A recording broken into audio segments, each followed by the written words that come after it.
This is the story of my great-uncle, Adolph Gustav Kuenzel, a German immigrant who came to America to pursue brewing. Gustav Kuenzel was born May 24, 1869, and married Anna Marie Kotzler, who was from Austria. They had 4 children: Johanna, Elizabeth, John, and Gertrude. Adolph came to America to pursue his dream in brewing. He opened up multiple breweries in Wisconsin, Minnesota, and Canada. His most well-known brewery is in Hastings, Minnesota. The brewery is still there, despite being opened over 100 years ago and surviving the Prohibition. The Prohibition was an extremely hard time on Adolph and his entire family. Before the Prohibition, Gustav was an extremely respected man. He was even voted mayor of Hastings, Minnesota. His breweries were located near giant lakes or rivers in order for them to retrieve enough ice to make the beer. Gustav was known as a very kind man, but a firm boss.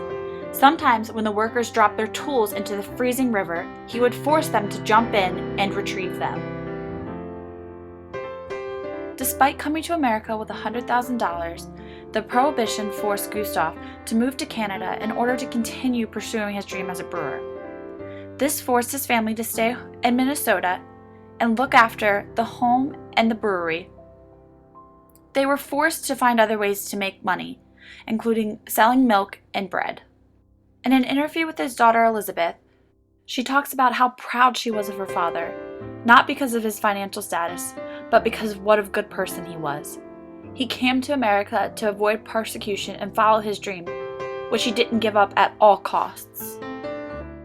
Despite passing a few years after the Prohibition, he left his legacy in Minnesota. He will forever be remembered as a great man, according to his daughter Elizabeth, and I don't think anybody could contest otherwise. During the Prohibition, he never collected as much money as he could from the saloons and his debtors. Instead, he would let them have a free pass and go and spend money in their establishments to try and help them. This truly attests to his character and the type of man that Adolph Gustav Kuenzel was.